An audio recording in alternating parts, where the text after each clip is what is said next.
everybody. Had a little bit of technical difficulties. Sorry I'm a few minutes late. I'll wait for everybody to get on here. I'm super excited about tonight. We're going to have a lot of fun talking about management. Let's see who all hops on with us. I see one person. Hello. Let me know in the comments. Let me make sure the comments are working. If you could drop me a comment. And if I don't respond to it, send me a message because sometimes the comments don't work. Hello, hello. We got 4 people on. Welcome, welcome. 5. Nice. Hello. Hey, Miss Elaine. Thanks for letting me know the comments work. Hi, Miss Susan. Good to see you guys. So while we're kind of waiting for everybody to get on, I would love to hear kind of what everybody's success was this week. I know we had Mother's Day on Sunday. Happy belated Mother's Day to everybody. If I didn't reach out to you, I'm sorry. Happy Mother's Day, everybody. Fur babies count. Hi, Miss Eleanor. Thanks for coming on. So what was your guys' big wins this week? Who was successful? What things do you want us to celebrate as a group? I would love to kind of start adding this into these lives. Hey, nice to see you, Josh. Welcome. Who has some wins this week? I know of a couple. Hi, Miss Carrie. Welcome. Good to see you. Awesome. Anybody got a win they want to share with the group? Talk about anything that was successful this week. Hey, Miss Michelle, welcome. You're only a couple minutes in. I just got started. Didn't miss anything yet. We're just asking what everybody had a successful, what was your biggest success this week?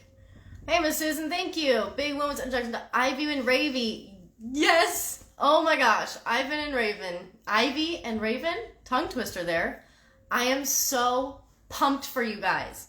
So, background story for everybody else. I hope this is okay, Miss Susan. Feel free to yell at me later. But last time Ivy came over and stayed with her family again, Miss Raven was not so happy about it. There was a couple of nipping encounters, bark charging every time her daughter came back in the room. It was a total disaster. And soon after the last time Ivy was there, she contacted me and we got started working.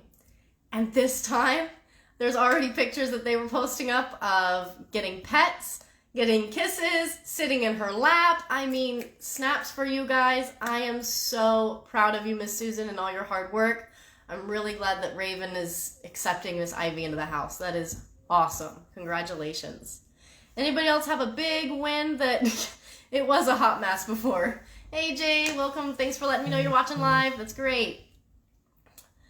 Let me know who else has a win. All right, Miss Eleanor. Baby Ruth and Sugar sharing space. Nice! Congratulations! I'm glad to hear that. It's always so comforting when our dogs finally start just existing together. That's the first step. Congratulations. Way to go. That's a big deal. Good job. All right, well, we got about 8 people in here, so I guess I'll go ahead and get started. If anybody else wants to drop their wins as we go for it, but I'm going to jump right in. So today's topic, it's a kind of dense one, but I'm going to try my best to sort it out for you guys. So buckle up and be ready for some nerdy content, all right? Today we're talking about management. What is management? Management has lots of different definitions, but the definition I'm going to be using for us tonight is management is going to be describing the tools that we use to decrease the likelihood of problem behaviors emerging, okay? So it does not eliminate, right? There's always room for human error, and we're dealing with aggression. We've got to be careful of using multiple levels of management, and I'll talk about that as well as we go through what things can be paired together to make everything more successful, okay? So the first thing I'm going to talk about when it comes to management is slip leashes. Now, the reason I'm talking about slip leashes specifically is because they have so many different uses and they're great for different sizes of dogs. If you have a home like I do where I've got dogs ranging from 85, 90 pounds down to 15 pounds, I don't really want to be changing out my gear all the time. So I really like using my slip leashes for these things. Now, there are different types of slip leashes, and it's important to realize the difference. This is a really basic, super thin one, similar to like what you would get at a vet clinic or a grooming clinic, okay? It's just got a little ring here. You can either fold it through, right, and slip the little head on here. Hey, Miss Sammy, yes, I know you love slip leads. They're the bomb.com when they're used appropriately, right?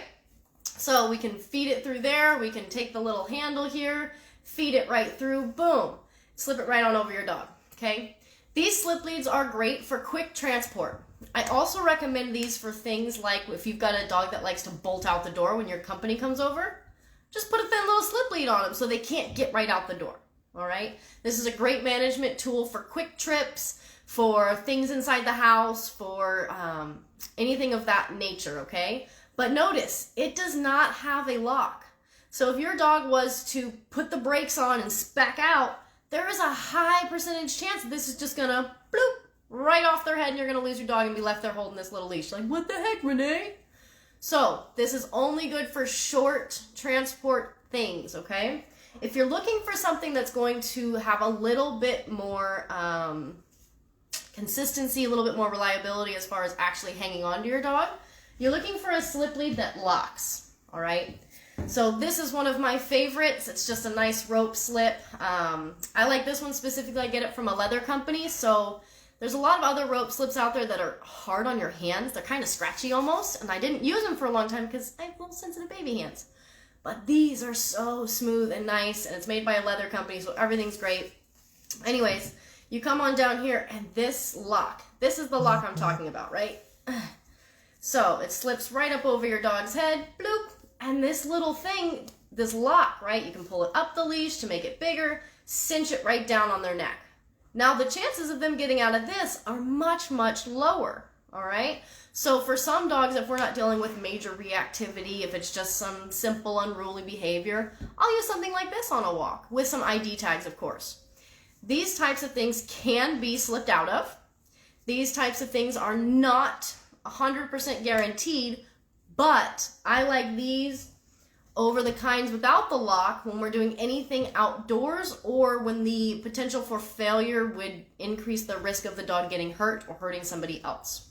We want a lock. Now, some people don't like the rope. I like them, but they're 6 foot, so you gotta do a leash lock and you kinda got a lot of leash there to deal with. So I also have this other one here. It's a biothane. Yes, Miss Sammy, I can totally post the link. I actually get them from Leather Brothers is the name of the company. I wholesale for them. But let me know, shoot me a message, and I'll connect you and get something just shipped out to you, okay? Awesome. So this is a really simple biothane leash. Now, biothane is a very sturdy material, but it's really lightweight. So sometimes it can feel like you don't have good control, but I promise they're sturdy. This thick nylon slip leads to lock heel cell. Cool. Thanks, Michelle, for dropping that knowledge. Yeah, if anybody wants to check out Michelle's comment, she just posted up somewhere where you can get them here in San Antonio. So I like this biothane lead for when I'm doing things like bath time, right? Because this can get wet. It'll dry out really fast. I'm not worried about any type of specific cleaning, and it's got a lock again, okay? The other reason I really like this biothane leash is because it's much shorter. It's only a 4 foot. So I have a little bit more control and I don't have to do so much of manhandling of my leash lock. So that's 3 different types of slip leads to consider. Again, the most important thing to think about is, do you need a lock or not?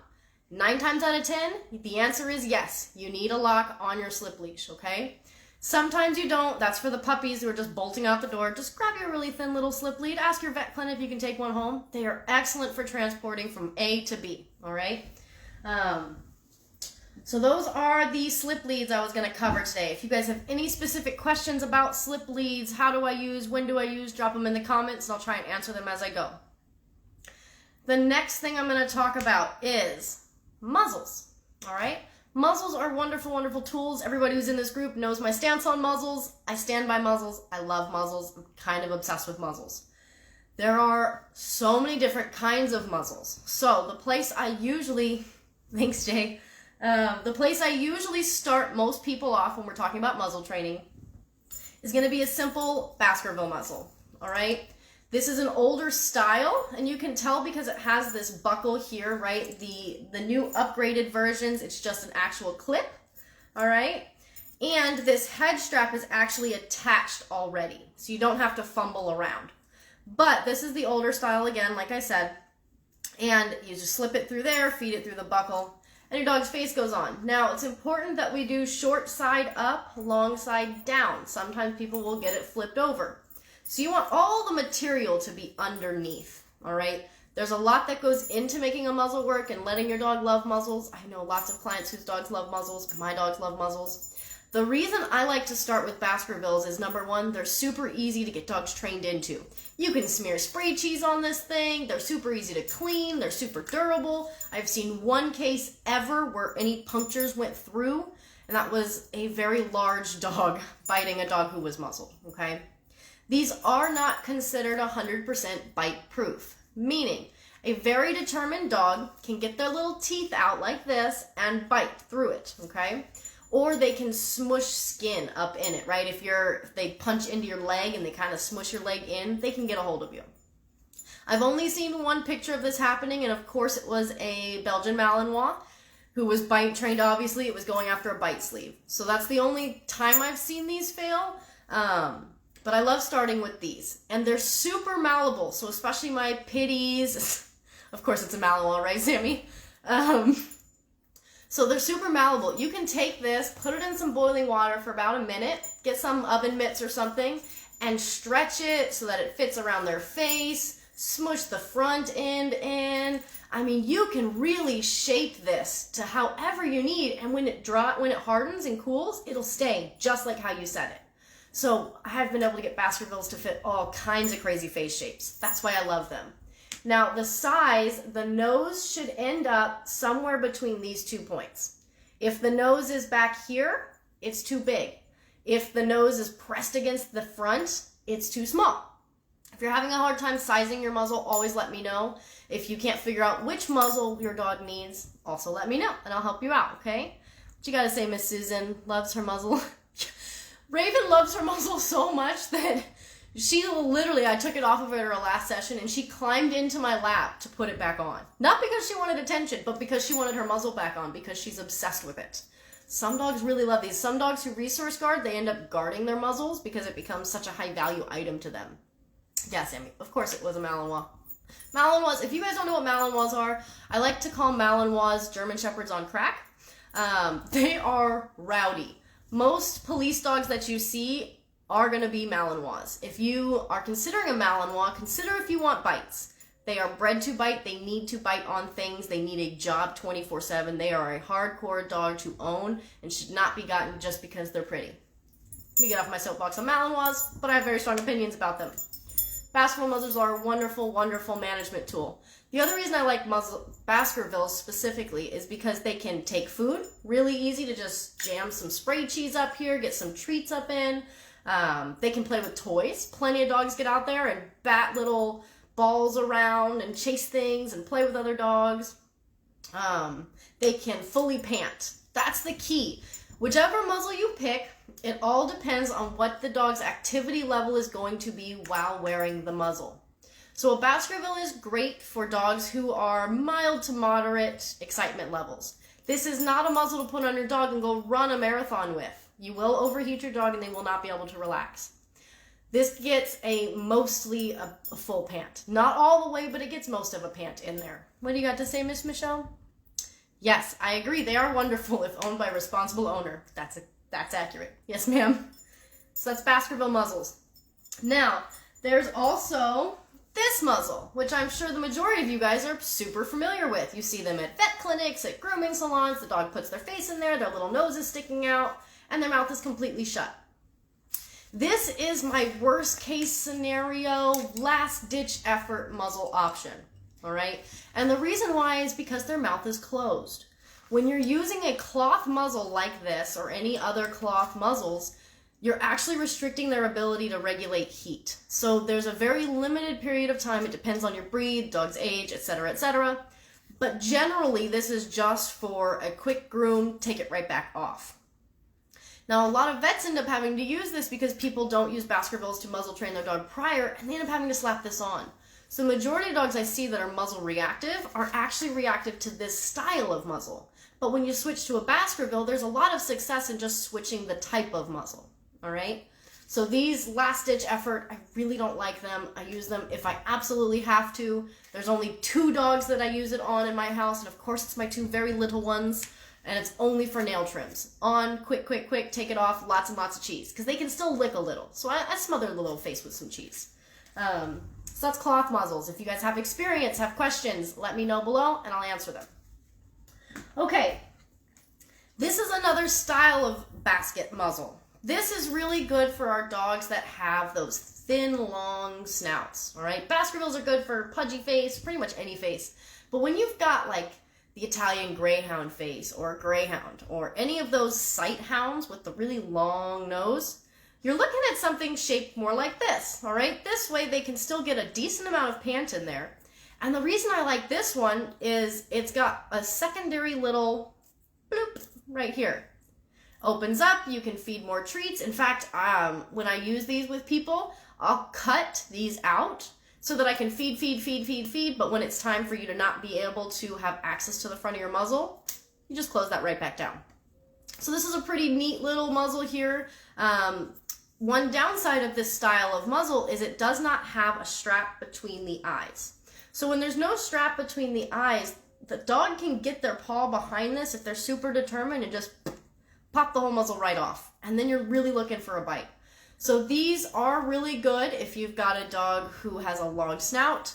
You can take some little box cutter or razor and just cut the front part so you can fit more treats in there. Take this little trap out, and then when it's time to actually go into the vet to have times where they can't actually get access to biting people, you just slip that right back in there. Pretty cool little thing. It's called an Italian basket muzzle. I know that's backwards for you guys. But if you have any questions about where to get this one, if you think your dog needs one of these, let me know. Another style of muzzle is a wire muzzle. Wire muzzles and vinyl muzzles are 100% bite proof, okay? Meaning, if your dog got to the front of this muzzle and tried his damnedest, he would not or she would not be able to bite somebody. Here's a very large example of a wire muzzle, okay? Now, when I get these made, I get them made for full pant room. You can see how big this is, right? This is my shepherd's muzzle. You guys probably saw it in my pictures with him. He needs a big full pant in here, so there's like 7 different measurements to get. If you're having a hard time figuring out what measurements, let me know. These are fabulous tools, but the one downside I have found, well, there's a couple of downsides. Downside number 1, again, there's no in between the eyes strap here. There can always be one added on really quick and easy, but it doesn't come with one, so that's extra work. Another thing I don't like about these that I didn't consider before I bought 8 of them was they become metal battering rams, all right? If you think your dog is bad running up on you now, imagine 80 pounds of dog hitting you in the shins with a metal face. That hurts. So if you have a dog that likes to ram their nose into things, this is not the muzzle for you, especially if it's dog-on-dog aggression. Yes, Sammy, it was hilarious. It was a whole thing, all right? Mistakes were made. But these are still wonderful tools. I still use them when I know that they're not going to be interacting with other dogs, right? Because dog to dog, if I go to sniff your butt and I'm hurting you, that dog's going to turn around and eat me up. So these are not great for... You're killing me, Sammy. These are not great for dog-on-dog interactions or a dog that's going to muzzle punch people. These are great for... I use it for my shepherd when I'm on walks. Because there are people out there who, even when a dog is muzzled, they will walk right up on you and just touch your dog.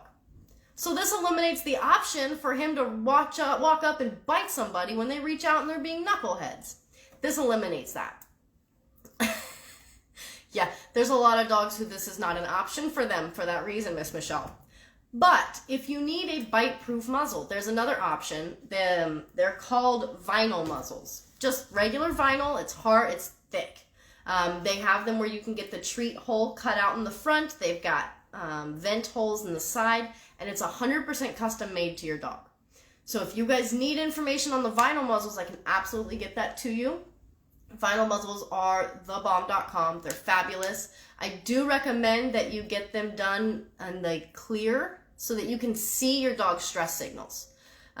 There's also other muzzles like the Leerburg muzzle where it's like a leather wraparound style, which can be effective in some dogs. Muzzles are just one piece of the management tool, all right? It's very important that we don't just slap a muzzle on a dog and say, go be aggressive. No, we use muzzles in conjunction with training. I like to tell people that muzzles are more for the human's sake than the dog's sake. When I have a dog that's muzzled, in the back of my head I know he can't actually hurt anybody. It gives me, the human, that moment of hesitation where I can, instead of overreacting, I can try some of my training techniques. I can try and talk to my dog without freaking out. Because sometimes the dogs are being aggressive because we're reacting. So the muzzle is a really great way for the human to re-regulate while our dog is kind of being upset. It's also a great option for dogs that redirect, right? If I'm walking a dog that when it gets super hyped, it turns around and tries to come after me, that dog needs to be muzzled because I can't control every variable in my environment.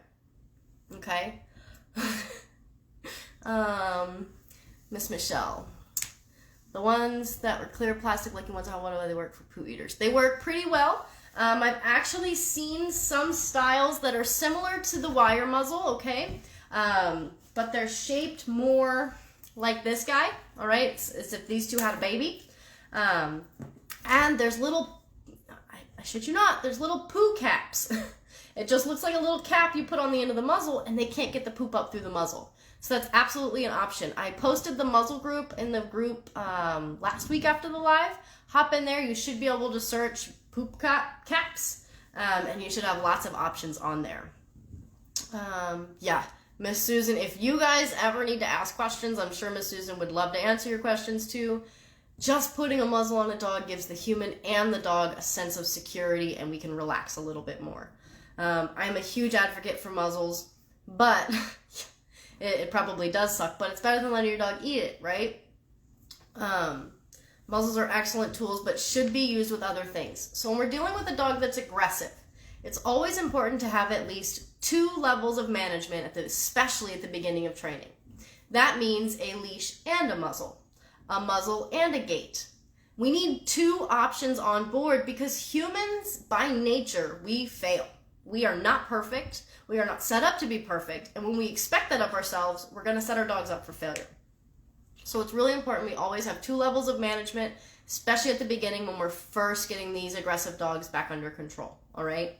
So a muzzle plus something is always the go-to move, okay? The next thing, if anybody has any questions about muzzles, drop them below. Anything else about muzzles, let me know and we'll talk about it. Tethers. Tethers are a fabulous tool, but you have to have the right tether, okay? A regular leash can work for some dogs, but other dogs will turn around and chew that off in 2 seconds. So that's not an option. If you've got a dog that chews stuff off like that, you can go to Tractor Supply, Home Depot, get some chain. You can get one of these little yard ties, right? It's got that nice plastic coating, but it's wire. They're not going to be able to chew through this, even in their most upset state. And if they do, I definitely want to see a picture and a video of that. Anyways, your tether, this is a very long outdoor tether, right? If I was going to use this for indoor options, I would want it much shorter. An indoor tether, when you're getting dogs used to being around each other or getting used to having humans there, should just be long enough for the dog to lay down and move a little. They don't need 6-8 foot. They don't need all of that because they're going to be staying still. They're on a stay. They're on a bed. This is just our backup in case they make a bad decision, all right? Tethers should never be left on dogs unattended. I don't want to hear about dogs being tethered in the room because I didn't want a crate, so I just left them on a leash. That's how dogs get really hurt, okay? Tethers should always be supervised. Yes, Miss Susan, it's a great time to use tethers when you're out camping. Tethers are an excellent, excellent resource. Another thing to consider with tethers, now that you bring up going outside with your tether, consider what tool your tether is attached to. So if we've got a long tether on a prong collar, if that dog goes after a bunny rabbit, he's seriously going to hurt his neck.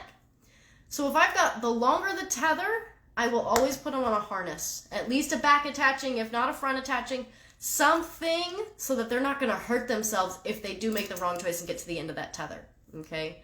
So being very careful and cautious of what you're using tethers for. I use them for back ties when I'm trying to figure out if a dog is guarding their humans or it's just uncomfortable. These are excellent resources if used appropriately, and again, always with supervision, okay? Now, this is kind of a tether. I call it my safety. So if I've got a dog, like I've got a dog named Bentley. When I walk him, I used to have to walk him on 3 leashes because he's so strong and so reactive and Ferrari style, I did not want to risk dropping that leash. So I would have a hands-free leash on, one on a gentle leader and one on a martingale collar. And then I got these made. This has been an amazing investment in my life, and if you guys want them, let me know. But how this works. The short end attaches to whatever gear you're trying to use first, whether that be a prong collar, whether that be a gentle leader, whether that be a harness. Wherever you want the majority of the pressure to go, the short end attaches to that thing. I use it a lot with gentle leaders, okay? Then your long end attaches to your martingale collar, your harness, your backup. Again, 2 levels of safety when we have dogs with aggression. So if I'm going to have a gentle leader on my dog, I'm going to clip this to the martingale collar just in case that gentle leader bails. Anything with a plastic buckle has the potential for failure. And I don't like those odds, so I always have a backup. And once this is attached here, all you got to do is grab your leash and attach it in the middle, right? You can use your gentle leader all day long, and then heaven forbid that has a malfunction, you're not going to lose your dog. These are amazing tools if you've got dogs with really high aggression and reactivity. I absolutely love these. I actually had a lady make them for me. So if you guys are interested, let me know. I see you, Miss Shell, you're interested. Yes, Miss Saskia, these are great. Let me know and we can talk about it. I'll make a little group chat and send you guys, okay? So let me go back here and look at these comments. Renee. Ooh, yes, absolutely, Renee. We can absolutely connect and get Axel going on a muzzle. You got it, no problem. Yeah, Michelle, you can get one. These are great. Yeah, Saskia, you'd probably love it for Gustav. It would be super helpful for you. 2 leashes are great, Miss Michelle. I used to do double leash systems, use them like reins. I just found that it's too hard to use 2 leashes and give treats. So I like the 1 leash option better personally. Always be a backup, even if it isn't aggressive, human error happens. Yes, Miss Sammy, absolutely right, fair point. All dogs could benefit from this. All dogs should have 2 levels of safety. You're absolutely right. There's no way around that. Thank you for bringing that up. I love Miss Sammy. I'm gonna have to get her to come on one of these lives with me. Yeah, yes, Miss Michelle, 2 leashes is a pain in the ass. We can do something better now. Let me know, okay? I can get you connected with the lady who makes them. So the next tool I want to talk about is a martingale collar. I've talked about them a couple of times, but I want to explain the kind that I like. The kind of martingale collars I like are the kinds without buckles. If you have a martingale collar that buckles, you're introducing a level of failure. This has no level of failure as long as the dog has not chewed on it, so always double check that there's no chewing spots. The reason I like martingale collars, let me go grab James. All right, we got James here. Say hi, James. Be a good boy. All right, so I got James. I'm going to hold him in all the wrong ways. Don't hold your dog like this, okay? Good job. Martingale collar on, James, right? You're going to slip it up over those ears, and it should be kind of snug to get on, okay? Once your martingale collar is on, you're going to slide it up high. It should sit right here below the jaw. It should not come down on the neck. It must stay here for it to be effective. Down here is hurting your dog. Up here is keeping good management, all right? When you pull a martingale collar tight behind the ears, I'll be damned, it's perfectly sized. Oh, that couldn't have worked out any better. I swear I didn't plan that. Anyways, you want a 3-finger gap between these 2 metal pieces. On his back here, we want 3-finger gap, all right? If these 2 metal pieces are touching, your collar is sized too large. If you can't even pull it and it sits like this, it's too tight. So you want to make sure that it's loose enough that it can tighten and release, okay? Now what happens is if your dog is going and is trying to slip out and bail, this is going to tighten so that your dog cannot escape. Now, I showed you how to get it on. Martingale collars can be tricky to get off. Some dogs swell, so for some dogs I do recommend that you get them sized after a walk when they're already kind of swollen and worked up. To get a martingale collar off, we want fingers facing us, thumbs up. Thumbs go on the ears, okay, and you're going to pinch those ears in, and you're going to rotate your wrist, boop, and it should slip right off the top, okay? Thank you, James. You were an excellent demo dog. That's a martingale collar. I call it my Houdini-proof collar. It is my ultimate backup collar, okay? Good, Miss Michelle. I'm glad you got one. It's much safer to have a martingale collar on. Martingale collars, again, just like tethers, never left on your dog without supervision. A dog can get hung up, right? There are some cases where dogs have been playing on martingale collars and a tooth has gotten hung up. So if they're playing with another dog and you see them biting at the collar, take the collar off or stop the play. Because there are cases where the dog has gotten their canine stuck in their friend's collar and choked each other out. So be very careful when you're letting two dogs play with martingale collars on, and never leave it unattended, okay? Yeah, Miss Susan knows when you slap one of these on and it actually sits where it's supposed to, the leverage game flips, especially when you pair it with a short leash. Oh, it's perfect. Again, just like with a gentle leader, never with a long leash. I don't like long leashes on these tools because if your dog does get to the end of that leash, because we are just humans, it's gonna hurt them. What do you got to say, Miss Sammy? How many collar communicates? Yes, that's what it does. It communicates. Absolutely. It's a great communication tool. They learn the ebb and the flow. Now, be very careful when using martingale collars that we're not sitting up here like this. We gotta relax. You gotta learn to trust your tools, all right? I'm glad you're able to control her better, Miss Susan. That's good. I did get another style of martingale collar recently made from the same lady that made that two separation thing. It's this. Now, this cannot slip all the way off. I took two different measurements so it can come off when it's open, and when lady, this is size for lady, when it's on her, it sits right where it's supposed to. Okay, and my leash attaches here. And it gives me a little bit more communication skills with her because she's so soft, but I wasn't getting enough communication with the martingale collar. So this is like a step in between a martingale collar and like a slip chain. It's like a soft slip chain, okay? It's called a martingale collar, but I would consider it closer to a slip chain. It's your dominant dog collar. Yeah, cool. If this is the same concept, yay. This is what I got made, and it has been a game changer with Lady. For those of you who don't know who Lady is, she's my Cane Corso. She came to me a total train wreck. She's an excellent dog, but she's got a lot of anxiety about the world. So we've been working really hard with her, getting her confidence up. And this was a game changer for getting her out on walks without dragging me. She's 80 pounds. And with one little overcorrection, her whole walk was over. Completely shut down, no more treats, no more eye contact. I would lose her for the whole walk. And it was so frustrating. I switched her to this, and we've had much better walks. So if you guys are in the San Antonio area and you're interested in one of these, let me know. I'll connect you with the lady that made it for me. Yeah, Gustav does love Lady. She's pretty. They love each other. So that is martingale collars. Now, the next thing I was going to talk about was gates. But if you guys have any questions about any of the tools we've covered so far, drop them below. Let me know, okay? We still got about 15 people hanging in there. Thanks, you guys. This is fun. The next thing I want to talk about is baby gates. Would that work for Kaiser? Absolutely, it could work for Kaiser, Miss Amena. Definitely. It's very similar to what you're already using, actually, but the difference is your collar you're using, Jimena, is a combination of it's a martingale collar, but you have chain through here, right? Whereas this is a little bit more of a slip motion and would probably be able to communicate with him easier. So definitely this could work for Kaiser. Baby gates are my favorite. I love baby gates, but I'm picky about my baby gates because no two baby gates are made the same, all right?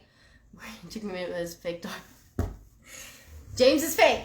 Disclaimer. I need to do a disclaimer every time I bring James out. This is a fake stuffed dog. He's very realistic, but I promise he's fake, okay? He's an excellent tester demo dog for us. So baby gates, baby gates, baby gates. Baby gates are great for dogs that don't like each other. They are great for dogs that don't like kids. They are great for just keeping dogs out of spaces where they don't belong. Good Amanda. Let me know if you want contacts with her, okay?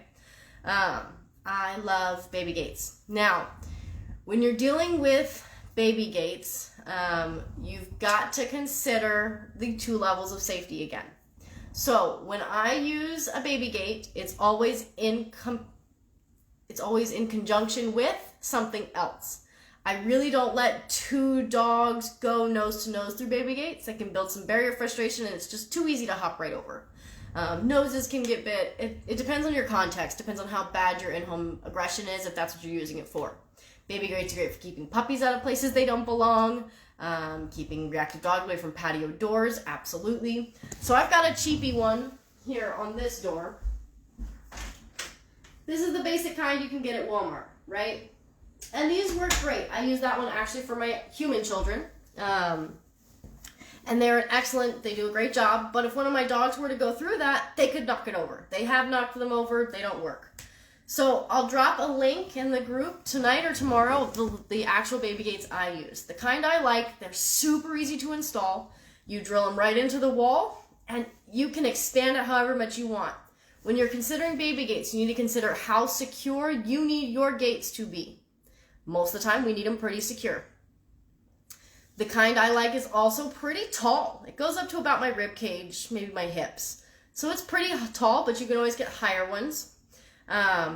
Sturdiness, so mine goes directly into the wall. And it's got the joints. You twist it so that it actually creates some tension against the ground and it can't fly away, okay?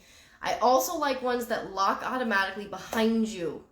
What are you going to do if you've got groceries in your hand? You're not going to remember to lock that gate behind you. You need one that'll slam shut and lock itself, all right? I also like the kind where it's too complicated for a kid to figure out, right? So mine you have to push a button and lift. Really important. Let me see these comments. You guys are going off down here.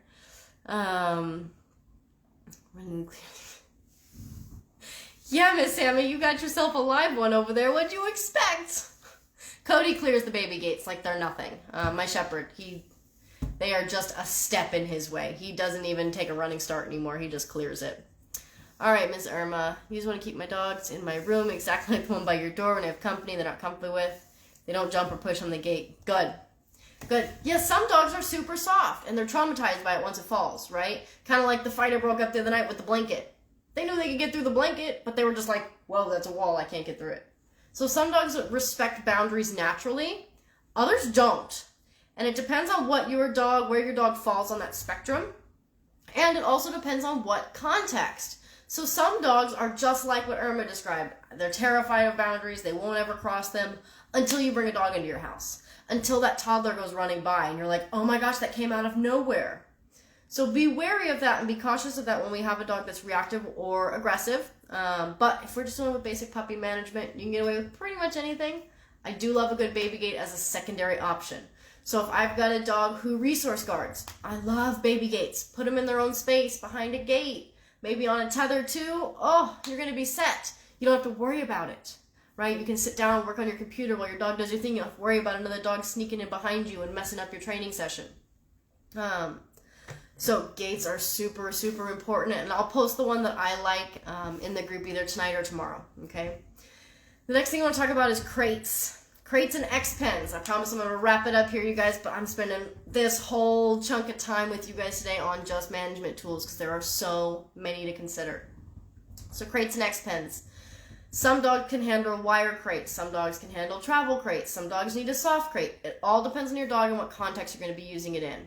If you have got a super Houdini dog, you need to go get a super reinforced crate. I do love crates for management. I use wire crates. They're pretty basic, and I use zip ties at the corners to solidify it, along with carabiners and or leash locks, like these on the front, because I have toddlers. So my toddler really wants to help, and they're going to go open that crate one day. So I already have a backup in place, and when they get a little bit bigger, I'll turn it into an actual lock.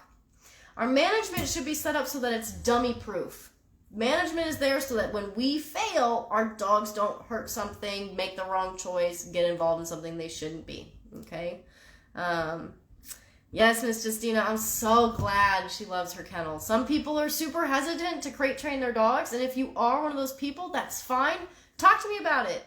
I have a great protocol for crate training. I absolutely love crate training. Crate training is so helpful for a lot of dogs.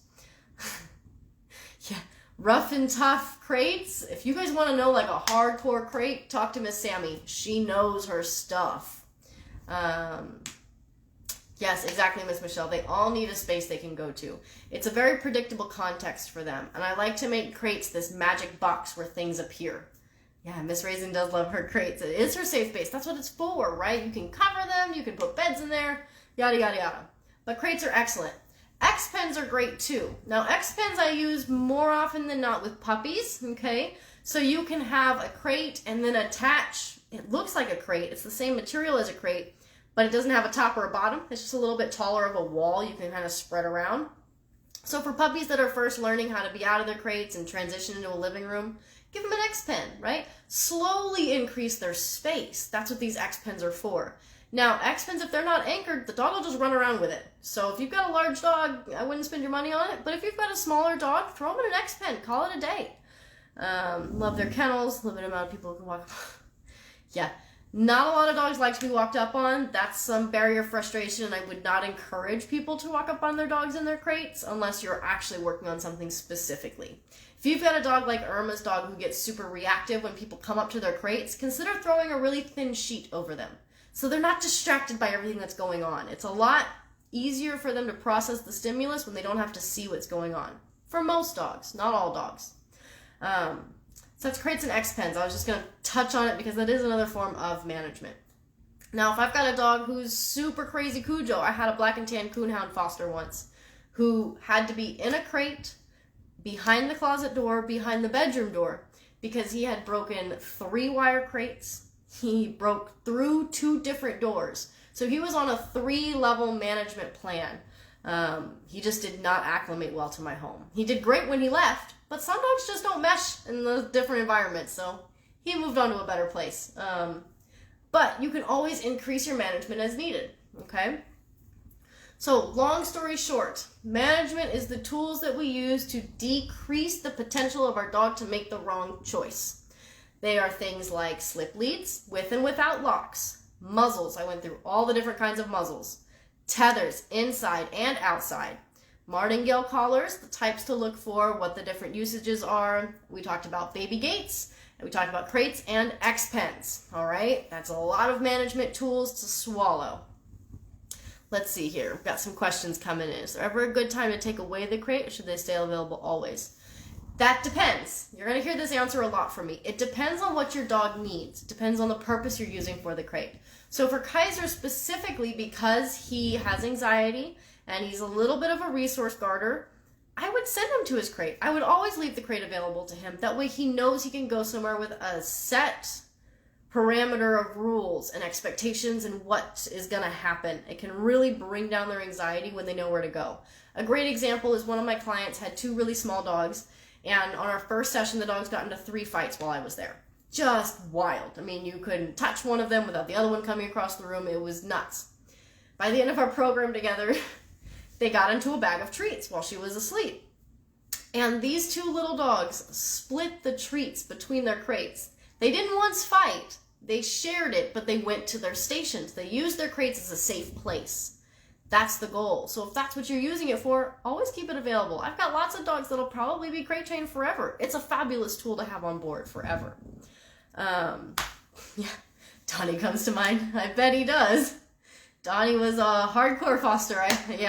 I didn't foster him, but I did assist on some of that training, and I am so grateful we got him crate trained. He was a knucklehead and a half with those crates. Super nervous dog. Her bed in our bedroom is her safe spot. Good. That's great. So give her that bed, right? You already said you've got a baby gate in that room. That's a great option, Miss Irma. I'm glad you're doing that. So those are not all the management options. Obviously, there's so many more management options out there, but these are the basic ones that you guys can consider using in your home. So for those of you that have made it to the end of the video with me, there's about 12 of us. Good, Miss Susan. I love hearing that. There's about 12 of us left, 13 now. Hi. So, of you guys that are left, if you could just take a few minutes and write some things down in your comments, I would really appreciate that. First thing is, what's your guys' takeaway from today? What did we learn? The next thing is, what are you going to use and take into your real life after this video? Is there anything that you learned today that you're like, man, I'm going to use that because XYZ? And what do you want more information on? I want to make sure that these lives are something that you guys are benefiting from as much as I love doing them. So please let me know what things you want to know more about, how much more detail you want.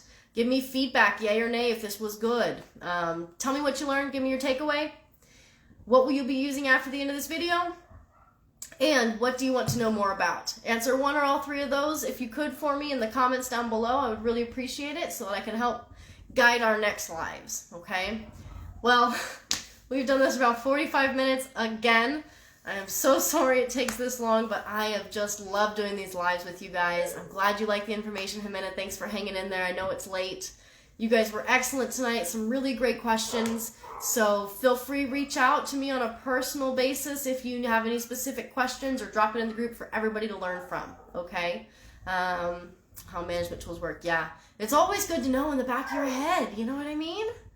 New caller for Daisy is definitely... Oh, we'll be talking about walk gear. Absolutely, Miss Justina. Yes, Jimena, we should definitely consider a crate with Kaiser. I agree. You're welcome, Miss Elaine. Thank you.